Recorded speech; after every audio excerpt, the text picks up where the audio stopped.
Akkam jirtu hundi keessan fayyaa keessanii ani Isaayyaas Jamadaati. Hundeessaa teekinooloojii waataa yommuu ta'u, waataan kan inni hundaa'e waggoota lamaan darban keessa hanga ammaatti hojiiwwan barnoota kompiitaraa yeroo garaa garaatti barsiisuudhaan akka ga'e jechaadha. Kanaaf waataan dhaloota ammaa kana gara teekinooloojiitti fiduudhaaf kan inni hojjechaa jiru. Yeroon isaa yeroo teekinooloojii waan ta'eef yeroo teekinooloojiitti beekama. Kanaafiyyuu gara teekinooloojiitti dhaloota fiduudhaaf dhaabbata hojjechaa jiru. Dhaabbata halkanii guyyaa hojjechaa jiru jechaadha. Akkas jechuudha. Kan inni hundaa'e magaalaa Naqqamtee keessattidha. Magaalaa Naqqamtee irraa jechuudha. Kana itti aansuudhaan gaaffii namoota hedduu kan ture waataan maalidha jecha gaaffii garaagaraa dhiyaachaa ture. Waataan maqaa dhaabbataa yommuu ta'u, maqaa gootota keenya irraa walitti dhufuudhaan kan moggaafame jechaadha. Waataa jechuun waan jalqabaa waaqoo guutuuti kan inni bakka bu'u. Kanaaf waaqoo guutuu jenna. Isatti aanu inni itti aanu Abishee Garbaati. Abishee Garbaa jechuudha. Inni itti aanu Alii Birraati. Alii Birraa artistii keenya kan guddiseera jechaadha. Alii Birraa jechaadha. Inni itti aanu Taansuni Taaddasaa Birruuti. Taaddasaan Birruu baradhaa sabi barate mirga isaa falmata jedhan jechaadha. Yeroo irraa kan immoo kan inni barachuu qabu teekinooloojii waan ta'eef Jeneraal Taaddasaa Birruun irraa lubbuudhaan jiraatee kan inni barachaa jedhu teekinooloojii jechaadha. Kan inni baradhaa jedhu teekinooloojiidha. Kanaafiyyuu nunis afaan Taaddasaa taanee teekinooloojii baradhaa jenna jechuudha hawaasa keenyaani. Itti aansuudhaan inni itti aanu Asteer Gannooti. Asteer Gannoo dubartii Oromoo goota ogbarruu Oromoo guddisuu keessatti bakka guddaa qabdudha.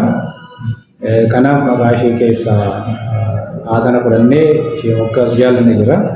Inni itti aanu Abdiisaa Aagaati. Abdiisaan Aagaa goota Oromoon qabu.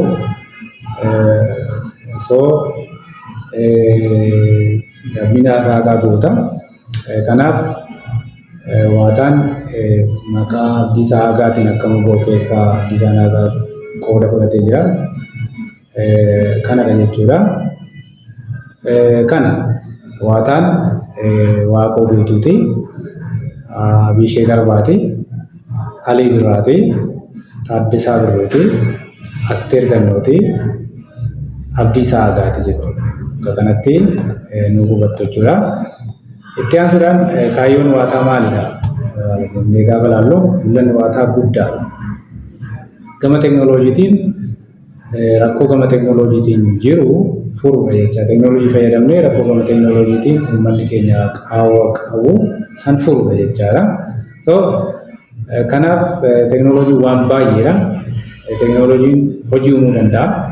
Teekinooloojiin carraa hojii ijoolleef, carraa hojii dargaggootaaf, carraa hojii baay'ee uumuu danda'a jechaadha.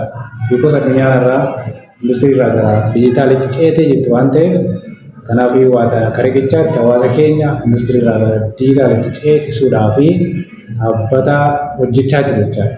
Kanaaf waataan dhaabbata teekinooloojii hawaasa keenya gara teekinooloojii ceesisuudhaaf gargaaru jechaadha. Gara teekinooloojiitti ce'uudhaaf immoo barnoonni baratamuu qabu, teekinooloojiin baratamuu qabu akka jalqabaatti yookaan gara jalqabaatti kan immoo maali jennee gaafa barnoota sooftiweeriiti jechuudha. Barnoonni sooftiweerii har'a baratamuu qabu akka keenyatti kan murteessine ni fayyada jennees kan yaadne kan finne barnoota sooftiweerii fuul stack website development jedhamu jechaadha. Yookaan meerni stack jedhamu jechaadha. Barnoonni full-stack website development yeroo har'aa kana addunyaa hedduu keessatti biyyoota garaagaraa keessatti bal'inaan baratamaa jira. Ameerikaa keessatti, Eeshiyaa keessatti, Awurooppaa keessatti, biyyoota Afrikaa garaagaraa keessatti irra caalaan dhaloota ammaa kun barnoota kana barachaa jira jechuudha. Barnoota full-stack website development jedhamu barachaa jira. Kanaaf iyyuu nuyi maal goone akka waadaatti barnoonni full-stack website development kun uummata keenya uummata Oromoo kana ni fayyada jenne finne jechuudha. Tokkoffaa maal goone barnoota kana afaan biraarraa afaan Ingiliffaarraa gara afaan Oromootti hiikne jechuudha. Translate goone jechuudha. Guutummaa barnootichaa isa barannee fakkaatamu paakeejii barnoota kanaa gara afaan Oromootti convert goone yookaan immoo gara afaan Oromootti hiikne jechuudha. Kanaaf barnoonni full-stack website development waataatti afaan Oromoodhaan kennamaa jechuudha. Afaan Oromoodhaan kennamaa jechuudha. Kanaafuu rakkoo barnoota kana akkam baranne nu danqaa ture kaleessa afaan Ingiliffaatiin kaleessa afaan biraatiin barachuuf jennee sababa afaan sana hin beekne yookaan sababa afaan sana beekuu rakkanneef nu hanqise kana waataan furee barnoota kana afaan Oromootti hiikee fidee jechuudha. Kanaafuu barnoonni sooftiweerii full-stack website development yookaan meernistaa kun afaan Oromoodhaan barsiifamaa jechuudha. Kanaaf afaan Oromoodhaan barsiifnaa jechuudha amma. Full-stack website development kana afaan Oromoodhaan barsiifna. Inni lammaffaan barnoota kana barachuudhaaf kaffaltiin barnoota kanaaf kaffalamu baay'ee olaanaa yookaan koostiidha jechuudha. Finfinnee keessa deemtanii gaafa laaltan bootkaampoonni barnoota kana barsiisanii dhaabbileen yookaan akaadaamii barnoota kana barsiisan ji'oota 6 gidduutti qarshii hedduudha kan isaan gaafatan yookaan immoo kaffaltii baay'ee kan isaan gaafatan. Dhugaa qabu sababa barnoonni kun barnoota sooftiweeriiti. Kaffalanii baratanii namoonni iddoo gurguddaa iddoo yoo galu iddoo yoo argatu waan ta'eef hojii uummatu waan ta'eef kostiin barnoota kanaaf kaffalamu olaanaadha jechuudha.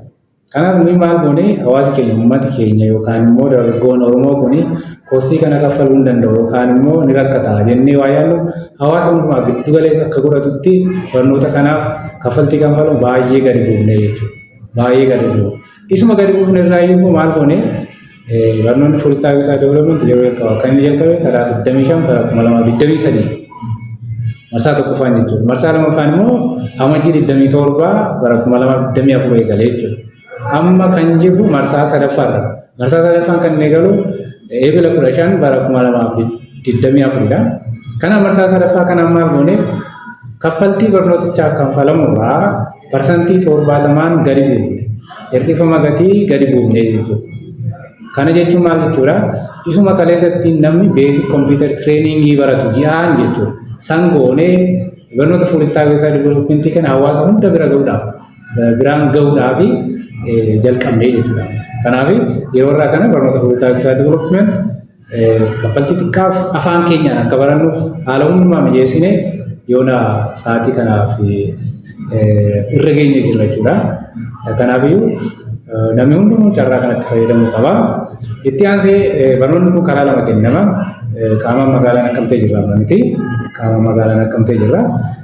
Kanaaf warri Naqqamtee naannoo kanatti argamtan hundi keessan qaamaan dhuftanii barachuu dandeessu jechaadha. Magaalaa Naqqamtee as jirra. Warri kaan immoo iddoo garaagaraa warri jirtan barattoonni yuunivarsiitiidhaa, barattoonni kolleejjiidhaa, hojjetoonni mootummaa bakkee garaagaraa keessa jirtan kun sadarkaa barnoota yookaan immoo ulaagaa waan hin gaafanne because yeroo har'aa kana ijoollota umuriin isaanii waggaa 10 barattoota kutaa 4tu sooftiweerii hojjetee nutti agarsiisaa jira waan ta'eef kanaafiyyuu ulaagaa tokko malee barnoota sooftiweerii barachuun barnoota full-stack kana baratanii abdii gochuun gara addunyaan diijitaalaatti ce'uun barbaachisaadha waan ta'eef karaa onlaayinii ni barsiifnaa jechuudha. Kanaafiyyuu mana keessan teessanii bakka jirtan jiraattanii barnoota kana argachuu dandeessu jechuudha. Kan inni si barbaachisu maalidha? Internet access mana keessan irraa qabaachuu. Achi booddee waan irratti hojjetan immoo deeskitooppii tokko yookaan laaptooppii tokko harkaa qabaachuu. Kanadha jechuudha. Kan isin qabaachuu qabdanii kana barnoota kana everywhere you are eessayyuu yoo jiraattan biyya alaa biyya keessa warri jirtan kamuu barnoota kana barachuu ni dandeessu. Waan irraas barachuu dhiisaa rakkina hin qabu. Garuu barnooti kun murteessaa waan ta'eef barnoonni kun murteessaa waan ta'eef bakka argatanitti bakka afaan keessaniif isinii mijaachuu danda'utti barachuu dandeessu jechuudha. Nuti waataatti koottaa dirqamaan baradhaa jechaa hin jiru. Garuu barnooti kun barnoota teekinooloojii kun barbaachisaadha waan ta'eef afaan keenyaan jirra afaan keenyaan qindeessinee jira waan ta'eef koottaa baradhaa iddootti barattan dhabdanii danqamaa kan turtan waataan furmaata isinii fideera jennee tu siwaama waamicha gochaa jirra jechuudha. Waamicha gochaa kan jiru tokko afaan keenyaan baranna. Lammata irratti gatiin barnoota kanaaf kaffalamu guddaa waan ta'eef nu immoo barnoota kana gatii isaa gadi buufnee rakkoottaa baradhaa jechaa jirra jechuudha. Kanaafiyyuu yeroo addunyaan AI jirtu kana keessatti yeroo addunyaan hubannoo namtolcheedhaan guutamtee jirtu kana keessatti waggoonni gara fuulduraa kun AI'dhaan dhuunfatamuuf deemu waan ta'eef kanaafiyyuu dhaloonni keenya uummanni keenya barnoota kana barachuun baay'ee barbaachisaadha jennee jechaadha kan nuti amannu. Kana fakkaata. So nu argachuudhaaf warri Naqqamtee jirtan teessoo keenya magaalaa Naqqamteeti. Warri magaalaa Naqqamtee jiran immoo lakkoofsa bilbilaasii gadi argitan kanaan nu daawwattanii quunnamtanii dhufuu dandeessu. Chaanalii teelegiraamii teekinooloojii waataa jedhu qabna. Akkasuma feesbuukiin keenya teekinooloojii waataa jedha jechuudha. Akkasuma yuutuub chaanalii keenyallee waataa teek jedha jechuudha. So karaa sadan kanaanis nu argachuu dandeessu. Kanaafiyyuu waggoota gara fuulduraa dhufan kana keessatti teekinooloojii keessatti ta'uu guddisuuf jijjiiramuudhaaf teekinooloojii barachuun baay'ee barbaachisaadha. Galatoomaa ulfaadhaa waataa humna mul'ata.